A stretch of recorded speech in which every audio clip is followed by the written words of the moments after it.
Good morning, it is Thursday the 2nd of July. I'm Maeve McMahon and this is Europe Today, your daily update of European news and analysis, live here on Euronews.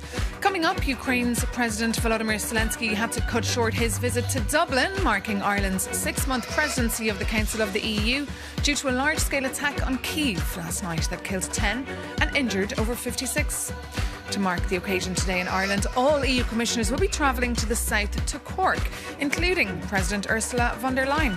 We'll have an update from our political reporter. Meanwhile, in Brussels, the EU's €2 trillion long-term kitty is up for debate today at Brussels' much-anticipated budget conference. After net contributor Germany threw a spanner in the works this week by calling the current proposal impossible, we'll hear the views from Bulgaria's Deputy Prime Minister, whose country has just adopted the euro. And it's official, Canada will take part in next year's Eurovision Song Contest for the very first time in 2027. It's the first new country to join since Australia in 2015.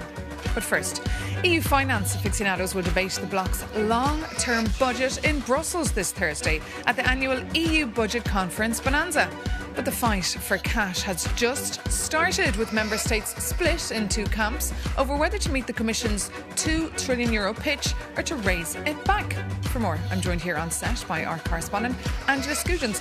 Good morning. Many are probably just thinking, just another conference in Brussels. Why does today's meeting actually matter? Good morning, Maeve. So it certainly matters in the wider context of the fight just getting started when it comes to this €2 trillion pitch from the European Commission for that 7-year budget. Now, the EU executive proposed this in June last year. They want to prioritise competitiveness and defence while cutting back certainly on agricultural and regional programs. Now, the Commission wants this to be signed, sealed and delivered by December this year, as there are some really consequential elections scheduled for next year. We're talking about Poland as well as France.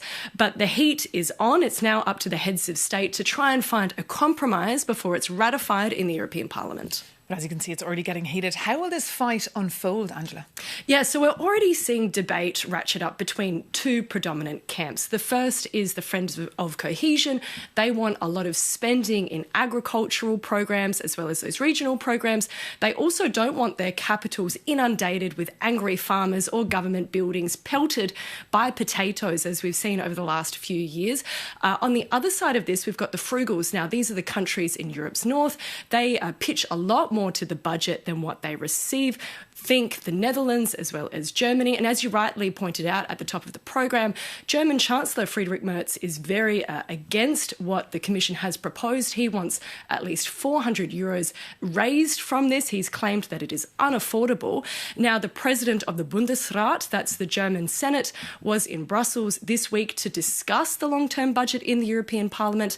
I spoke with him. His name is Andreas Bovenschulte, and I started by asking him whether a compromise can be found between what Brussels wants and what Berlin needs. I think in the end you always reach a compromise after long negotiations. What I say from the perspective of the German Länder, we need a budget of the European Union that has a size with that the European Union can work. So we need enough money to fulfill all the tasks of the European Union, especially in difficult times as we have them today. We need a European Union that is up to the tasks it has to fulfill. So I think it should be able to reach a compromise. On the other hand, I can understand the federal government. It will really have difficult time to balance the own budget. So there's no real surplus money at the moment. So it will be difficult negotiations, but in the end, as always, there will be a compromise. And just on the timeline, Merz wants this done, the deal to be struck this year. Is that realistic? Well, I hope so, but I'm not really sure because there are only a couple of months left in this year, and I'm not really sure whether that is really a realistic timeline. But I think what the Chancellor wants to say is we have to hurry up, and I think that's a good plan. But if we don't manage to be in time, we should give ourselves a bit more time. It's better than to have no budget at all. Andreas Bovenschulte there speaking to our Angela Skujins. And listening to that statement with me here in the studio is the Deputy Prime Minister of Bulgaria, Tanas Pekanov, who's in Brussels today for those very budget talks. Welcome to Brussels and welcome to Europe today. First question about that long-term budget. Is a compromise feasible? Good morning and thank you for the invitation. We are at a crucial point for Europe. We have to decide the budget that will also decide our future. And we have to address the issues at hand. We are in a very tense geopolitical situation, changing circumstances, changing technologies. So Europe has to do more, has to do better on competitiveness, but it also has to retain its traditional policies. Cohesion policy for us is a traditional, important and very beneficial EU policy. And for Bulgaria, as well as the member states which are part of our group of countries of Friends of Cohesion, it is important that no further cuts are done to cohesion policy. But that's where it's going to get tricky. We've already heard the German Chancellor, he wants to cut 400 billion euros from the budget, calling the current proposal impossible. And CAP and cohesion funds, they feel like something of the past. The future is all about defence. We hear these concerns by our partners, of course, but let me say clearly, cohesion policy is not a gift from some member states to others. It is an investment in a functioning single market. It makes the infrastructure that then enables firms across Europe to extend, to get new markets, to get new consumers. It also creates new opportunities for European industries. In Bulgaria, many of the tenders for very important projects for goods and services, high-quality projects, have enabled also European industries to deliver these projects. So Bulgarian citizens receive the extension of the subway, one of the most popular projects, European-funded projects in Bulgaria, delivered also by a lot of European companies. But Bulgaria, of course, is a small country. You receive more as well from the kitty than you contribute. So is your voice even heard in a debate like this? We believe that how we organized in the Friends of Cohesion will make it feasible that we make our voice very clear and loud in this discussion. It is an important discussion because it will enable either Europe to thrive or it will lead us to a situation where maybe we are already at, with a competitiveness lag towards some of the other member states. And the two goals, competitiveness and cohesion, they don't go against each other. You have to have excellence in Europe. This is what we are going to talk about today, also at the budget conference. But this excellence cannot be focused in one or two places. It has to be equally distributed across Europe. And this budget battle could take months. It could go into next year. Will they find a deal by the end of this year, though, ahead of the next year with all those elections taking place? It will take months. It will be hard negotiations. There is no doubt about it. Of course, it is better to reach a solution fast. We would like also to start planning how all these funds will be used then next year. So it will be beneficial for everybody if we find a solution this year. And Bulgarians joined the Eurozone back in January. Reluctantly, I remember the protests. How's the economy doing now? In the longer term, the euro will bring benefits to Bulgaria, strengthened creditworthiness and strengthened credit ratings, more trust in our country on financial markets. In the short run, however, there have been some, I would say, pressures on the inflation side. Unfortunately, with the start of the war in Iran, this also contributed. One could say that some firms coordinated and increased their prices. This is something we are worried about. Inflation in April and May was double the euro area average, which is very concerning and concerning for citizens. So on that, we have taken first steps once we stepped into office in May to strengthen the regulators, to see if there were some malpractices on side of some firms in some sectors, because we don't want the euro adoption to weaken our price competitiveness. We see that, for example, in some sectors, these price increases, of course, then they can transmit to lower demand. So on this, there are some concerns. The deficit has also increased. There have been some capital expenditures that have been delayed in recent years. They have to be done this year. Not so that we address this issue, we are also taking steps to further implement and finalize the recovery plan. This is my portfolio, the Bulgarian National Recovery and Resilience Plan, something that was lagging because of the political instability. We managed to unlock the fourth payment after a visit that we had with President von der Leyen and delivering on the important rule of law milestones that were expected for Bulgaria for many years. Okay, Deputy Prime Minister, thank you so much for joining us here this morning on Europe Today. Now, Ireland has officially taken over the rotating presidency of the Council of the EU in a ceremony at Dublin Castle that included a special guest, Ukraine's President Volodymyr Zelensky. Our political reporter, Jorge Lebrarero, is in Dublin and sent us this report. Accession dominated the first day of the Irish presidency of the EU Council. Volodymyr Zelensky himself flew to Dublin to attend the opening ceremony and make the case for his country's application. We remember that last month, Ukraine and Moldova finally opened the first cluster of negotiations after a very long wait. Now Zelensky says he wants to open the 5 remaining clusters as soon as possible. But there are 2 obstacles in his way. First, Hungary. Prime Minister Peter Magyar is raising fresh concerns about Ukraine's accession and the pace of negotiations, so as a result, things are already slowing down in Brussels. Then we have Poland. Zelensky is currently embroiled in a bitter dispute with Poland over his decision to name a military unit after the Ukrainian insurgent army.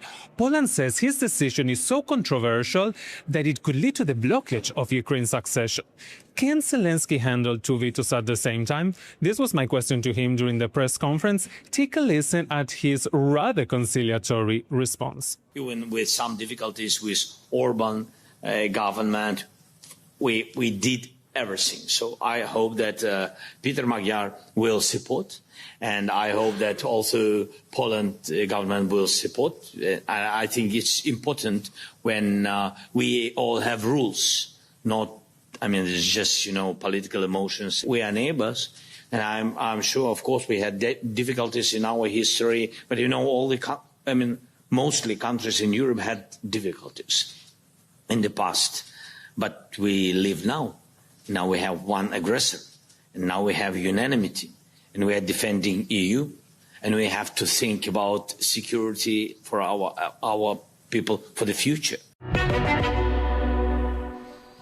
Ukraine's President Zelensky there answering a question to our Jorge Librero in Dublin. But moving on, with humanitarian needs in Venezuela skyrocketing since the earthquake last week, the European Union has sent €5 million in aid. For more on the situation on the ground, our Lauren Walker spoke to João Almeida da Silva from the EU's Emergency Response Coordination Centre. He's stationed at an operations base in La Guardia Stadium in the city of Maputo, the hardest hit area. We are progressing, and unfortunately, the time limit is and the clock is ticking in order as related to the retrieval and of still possible survivals.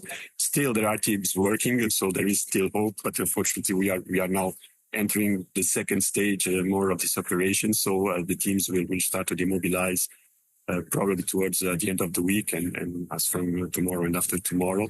And then we will enter into the second stage, so some more health and medical and in-kind assistance and humanitarian aid. What has your work there been like so far? Can you tell us a bit more about what you've been doing there? So our work is to coordinate, to facilitate, and to work with local authorities in order to speed up as much as possible that these teams can go into the terrain and work. We are here also to coordinate what is the incoming also assistance and all the humanitarian aid that is about to come. We had already one flight of relief fuel that landed here on Monday, coming from Copenhagen with almost 50 tons of assistance. And this will be our work now for the next days as we demobilize the teams from search and rescue and move into more the health and in-kind assistance provision. Venezuela. Now, reports are coming from the ground in Venezuela, with some people suggesting that a lot of the help is coming from international aid like you're providing and from citizens, and that the state and the army are very much absent in these operations. Does this correspond with what you're seeing on the ground? Well, it's difficult to enter. We know all the political situation here in Venezuela, but this is what we have here. It's with the army that we have to work. The other ones in control of the airport, of the port, so all our strategic points in terms of logistics to bring assistance in. The EU has pledged €5 million in support. However, there are preliminary reports that suggest that actually the damage that has done, it could cost up to $11 billion. Would you say that the support that is being given now, this financial aid, is a drop in the ocean when you see the damage that these earthquakes have done? I would like my comments on this for my colleagues from the humanitarian side, as we are here representing civil protection, so more on the response side. But definitely what we see is that there's going to be a huge need to support Venezuela. The figures speak for themselves in terms of deceased people, but also especially of the disappeared people or missing people still. So what we see is that there is in the loom massive health crisis that will unfold in the coming days or weeks. Also because the weather is extremely hot, extremely humid. So we suspect now that health will be the critical issue for the next weeks to come.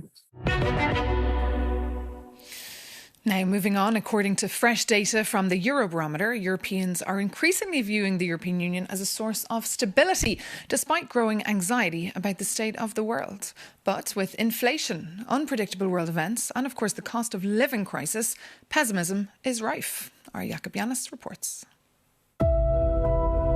A spectre is again haunting Europe, but this time that spectre is anxiety.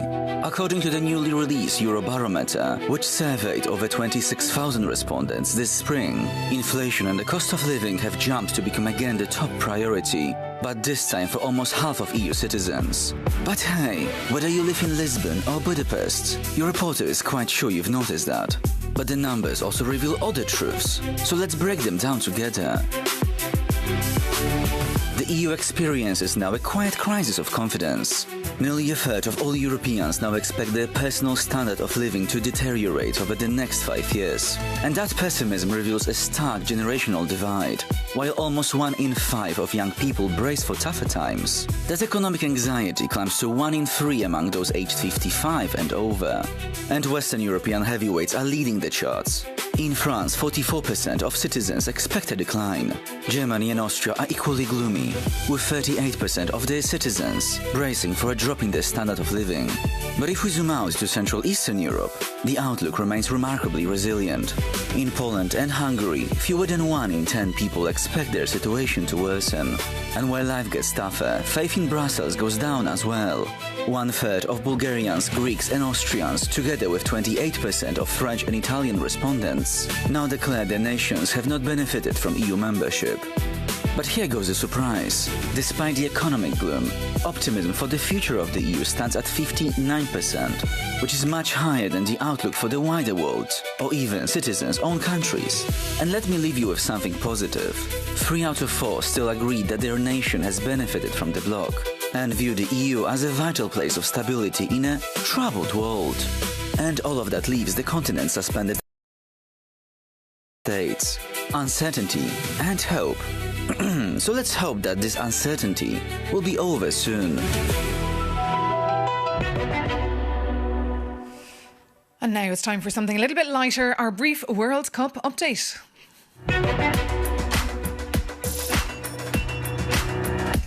The US team will join its other 2 co-hosts in the round of 16 after their win over Bosnia-Herzegovina. England and Belgium also through.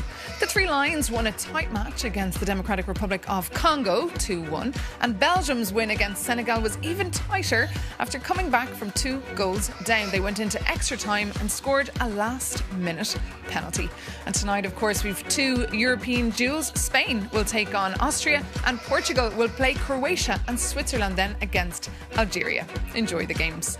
But that brings this edition of Europe Today to an end. Thank you so much for tuning in. As always, have a great day and I'll see you soon here on Euronews.